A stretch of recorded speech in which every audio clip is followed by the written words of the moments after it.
In this video, we'll demonstrate how to build a real-time fraud detection pipeline using IBM StreamSets. Let's get started by creating our pipeline, which I'll name transactions to single store. For those who are new to StreamSets, let me walk you through the Pipeline Designer interface. The upper half of the screen is the pipeline canvas, where we'll manage the various stages for extracting, transforming, and loading streaming data. The stages we use appear in the stage palette, and StreamSets has over 200 stages designed for nearly any real-time use case. Since we're starting with data from an Apache Kafka topic, I'll add an origin stage, specifically the Kafka multi-topic consumer. As I've already pre-configured the connection to my transaction stream from Kafka, I'll select that and change the topic name to transactions. To slow things down for this demo, I will set the max batch size to 1 record, as StreamSets pipelines typically run at a very fast pace. Since the messages are in JSON format, I'll select JSON from the Data Format tab. This configuration pulls the data from Kafka. To ensure everything's working correctly, I can run a pipeline preview, which is like a sneak peek of the data StreamSets will process.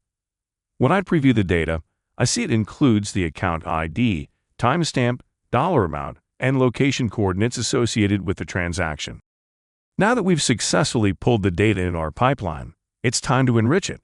We'll use the JDBC lookup processor, which allows us to run SQL queries and use the results to add additional fields to the records flowing through the pipeline. For this, I'll select my pre-configured single store connection and use the SQL query that I showed earlier to calculate the distance and timestamp differences. Next, I'll add a field to flag whether the transaction is suspicious. To do this, we'll use the expression evaluator, a low-code processing stage in StreamSets. The expression evaluator lets us define the output field and the expression that will populate it. For our use case, the output field will be called suspicious. The expression will divide delta x, the distance between the two transactions, by delta t, the time difference. We'll use a threshold of 268 meters per second, roughly 600 miles per hour. If the calculated value exceeds this threshold, we'll flag the record as suspicious by setting the suspicious field to true. Otherwise, it will be set to false. We are now ready to write our data to single store. I will select this single store destination and specify the connection and the table name, transactions. Since we're processing one record at a time, I will disable the bulk load feature. Additionally, since we want to visualize the data in real time, I'll add an Elasticsearch destination and wire it up here to write out the data. We'll use our existing Elasticsearch connection, specify the index name as transactions, and set the mapping as transaction. And that's it. We're ready to run the pipeline. I have preloaded the Kafka topic with 5 sample records to ensure everything works as expected. Once the pipeline starts, we can see 5 input records and 10 output records because we're writing to both single store and Elasticsearch. Switching to my Kibana dashboard, I can visualize these transactions on a map, which show Raj's morning commute in the San Francisco Bay Area.